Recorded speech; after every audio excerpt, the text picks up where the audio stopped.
Tops. Ipakita ko sa inyo. Iba ka maano eh. Ayun yung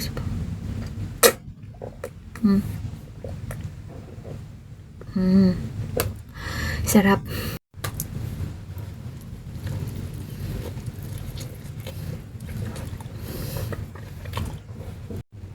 Have a blessed morning, Kadasig. Nakabili nga ako ng maraming gulay ngayong umaga kasi dumaan dito si tatay kaya bumili na ako. And this gulay worth of 160 pesos. Meron po tayong tatlong ampalaya which is tag 50 pesos. Meron din tayong talong which is tag 50 pesos. And may ukra tayo na tag 20 pesos.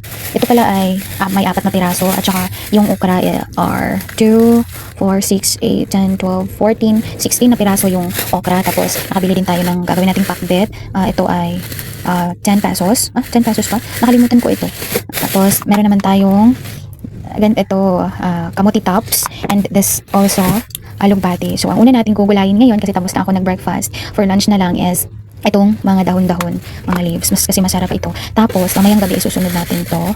Then mumukbangin natin to ng fresh ang ampalaya. So sige. Ipafile ko muna itong iba kasi wala naman tayong ref kasi nag-board lang tayo. So eto, i-keep lang muna natin itong iba. Ito na ginagamit ko kasi para wala nang maraming hugasin. So unahin natin is itong kamuti tops. Tagtan lang po ito, Kadasig. So very worth it. Matagal ko nang inaasam na makakain ulit nito kasi tinatamad ako magpunta ng Mercado. Lalo na pag wala naman talaga tayong budget para mamalingke. Tapos ang pupuntahin lang natin doon is bibili ng kamuti tops, diba? So mabuti kasi last race, dumaan dito si tatay. Nakarinig ako sabi gulay. Buti na lang gising ako. Lumabas talaga agad ako. So at gugulayin natin to at iinom tayo ng sabaw. Kasi masarap to eh. I love gulay talaga mga Kadasig. Hindi ako pala karne, hindi kasi ako kumakain ng karne. Tapos, yes, hindi din ako kumakain ng mga noodles. At mga ano-ano pa dyan. Talagang gulay tsaka seafoods lang ako. Pag sinasabi gulay tsaka seafood, so, yun lang talaga kakainin ko. Kaya I'm so blessed palagi kasi lagi naman tayong blessed. And God's grace, may dumaan talaga dito. Dumaan talaga si tatay. So, share ko lang kasi masaya lang ako kasi at least hindi na ako pupunta ng merkado, diba? Tapos yung bibilihin gulay. So, yun, mamasahe ka pa. Ganun. So, may lakad sana ako ngayon. Maaga sana akong aalis. Pero, since may gugulayin tayo, so mamaya na lang tayo aalis. Gugulayin muna natin to kasi baka masira. Sayang naman, binabayaran naman natin to. Yan. So, yun na lang muna mga Kadasig. Thank you so much for watching and God bless you all. Ito nga siya, Kadasig. Gaano siya kadami. Di ba marami siya kasi hindi pa nilagay sa hot water. Tapos, sigurado ako na pag nalagay na natin ito sa hot water, unti na lang ito. Tapos, ito palang alugbati. Yan. Tapos na rin yan. In-slice ko yan, Kadasig, kasi I think bibili ako ng itlog. Ihalo ko to sa itlog, tsaka flour. Kasi mas gusto ko, ito lang yung gusto ko nalulutuin ng fresh kasi inumin ko yung sabaw, tapos ang gulay ay kakainin ko. Pero hindi ko natitimplahan. Ito kasi yung ganyan kasi yung gusto ko naluto para may sustansya tayo, diba? Ayoko nalagyan ng maraming ingredients. Tapos, ito yung mga buto-buto niya. So, yan, diba marami? Marami yung yung kamuti tops, red kamuti tops. Tapos ito naman, alugbati, kaunti lang siya. Pero okay naman. So, yun nga, ito na. So, ipapakita ko sa inyo mamaya kung paano ko siya niluluto. Lalagyan ko nga ng water itong cooker ko, giant cooker, para dito ko lulutuin yung kamuti tops. So, ganyan lang siguro karami. Okay na yan, marami na yan. And of course, isasaksak natin sa kuryente. So, yan. So, okay na yan. Hihintayin natin yan ng kukulo. Tapos, hugasan muna natin itong kamote tops. Tsaka ito rin. So, nandito ako sa labas ng gulay na. So, hugasan natin itong kamote tops.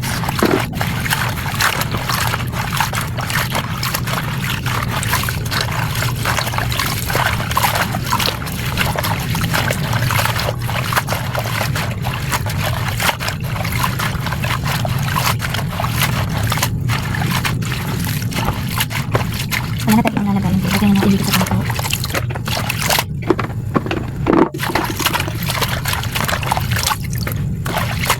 Kaya nga gusto ko talaga magluto ng ganito kasi gusto ko yung makakain ako ng fresh, mas sustansya yung may vitamin sa katawan. So, hugasan natin yung mga lessons.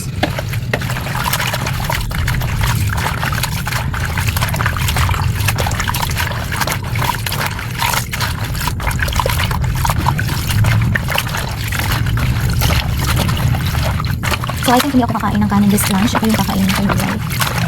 Yeah, I really think so.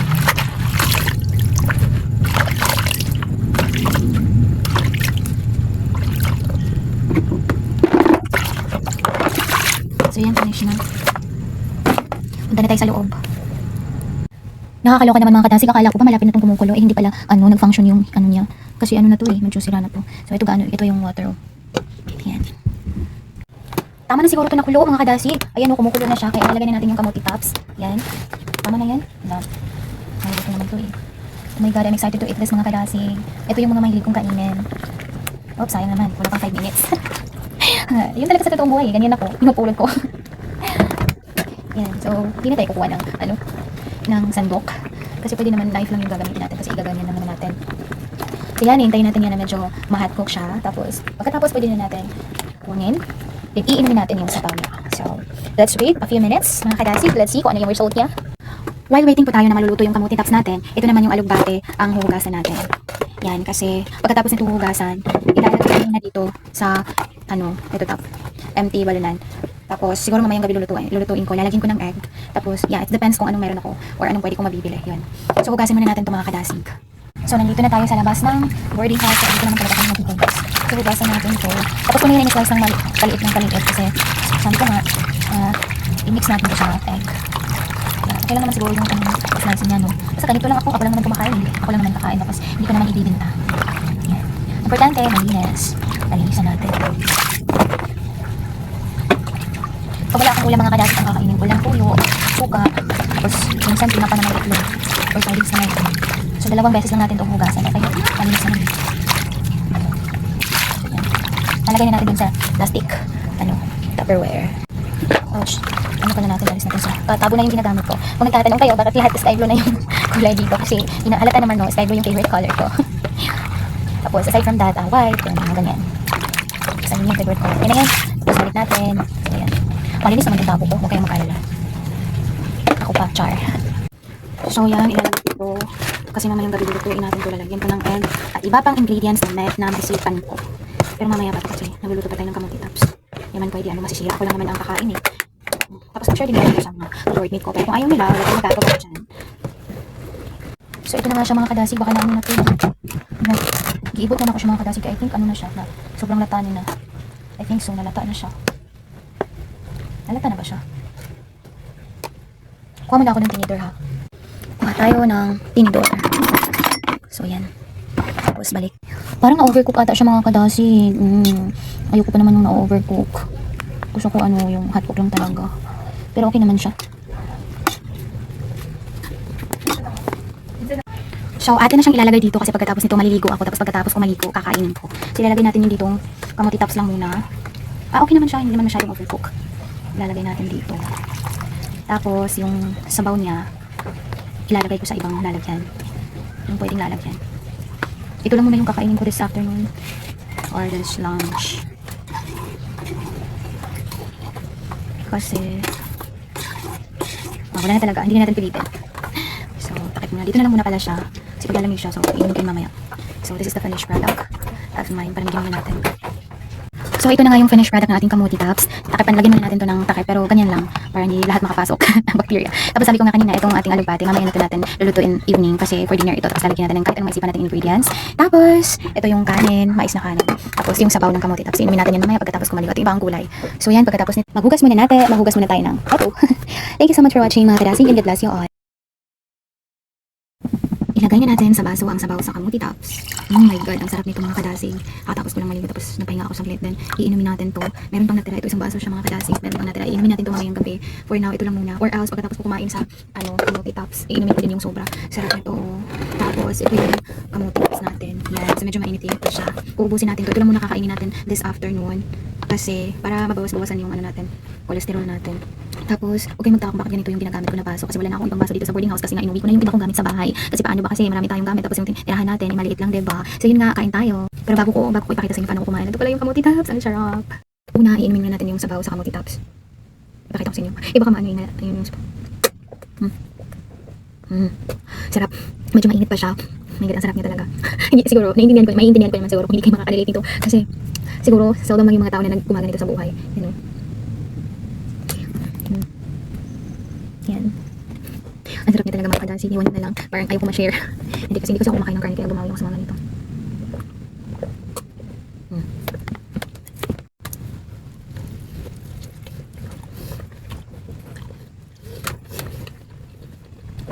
Kamuti tops mga kadasig ko lang timpla. Masarap. Pero kung bago pa kayo maghaharap ng ganito, siguro may ibang kayo sa lasa. Wala yung asin, wala yung bitsin, wala lahat. Pinakulaan ko lang talaga. Medyo malambot siya, hindi ko siya na hot cook, na overcook ata ito masyado.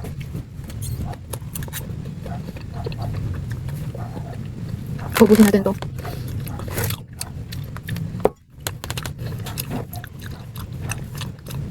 Ewan ko kung kaya ko ba hindi magkanin this lunch. Tsaka hindi mag-ulam. Basta for now, ito lang muna. Pero kung hindi ko naman kaya, lutuin ko na lang yung alagbate. Tapos lagyan ko ng egg at saka ibaba. Pwede naman tayo magluto.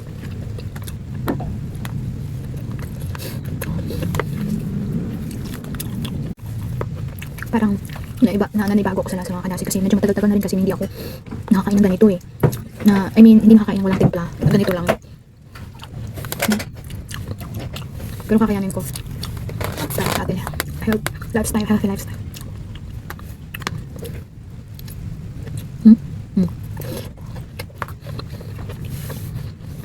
Mapula yung sabaw niya. Wala pa akong suklay kasi galing ako maliligo. Hindi ako masyado nagsusuklay. Kapag basa pa ang buko ko. Siguro kung emergency, nagsusuklay agad ako. Pero kung meron pa akong time na ipa-dry yung hair ko, mapapatuyo talaga ako. Hindi ko na ano yung lasa mga kalasid. Pero pinipilit ko lang. Ano to ko eh? Sa gulay, sa mga seafoods. Talagang pinipilit ko kasi yun lang yung kakainin ko.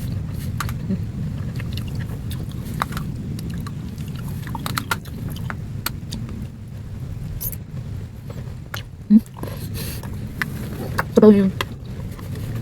Ay, sabaw pa kasi. Di ba ito maka-high blood mga kalasing? Anyway, seldom ko lang naman ito ginagawa eh.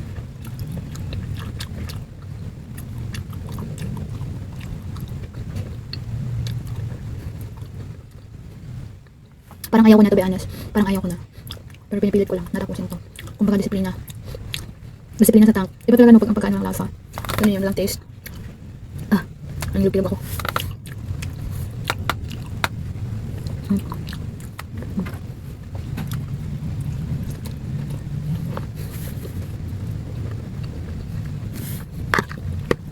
Parang hindi ko na ito uulitin. Uulitin ko pero hindi ganito kadami. Hindi na lang.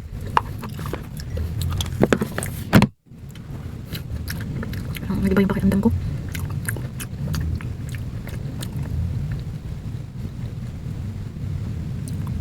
Hindi bago to ang tiyan ko ngayon.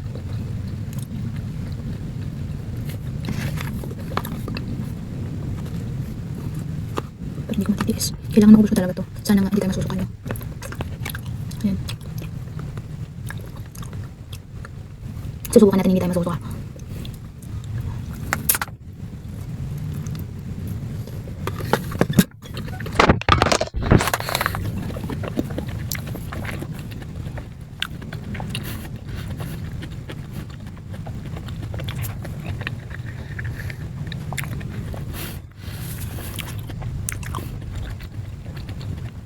Pimples. Yes, thanks God. Naubos ko talaga mga kanasig. Dawing brain. Naubos ko talaga. Hindi kasi ako nagawin. Kaya takapad na lang. So, pero yung sabaw meron pa. Mamaya-maya. Magusin ko to. Thank you so much for watching mga kadashi. God bless you all. And please, if you like this content, please do not forget to follow or subscribe my channel. And also, please click the like button and also the comments section. And don't forget to share also. Thank you so much. God bless you all.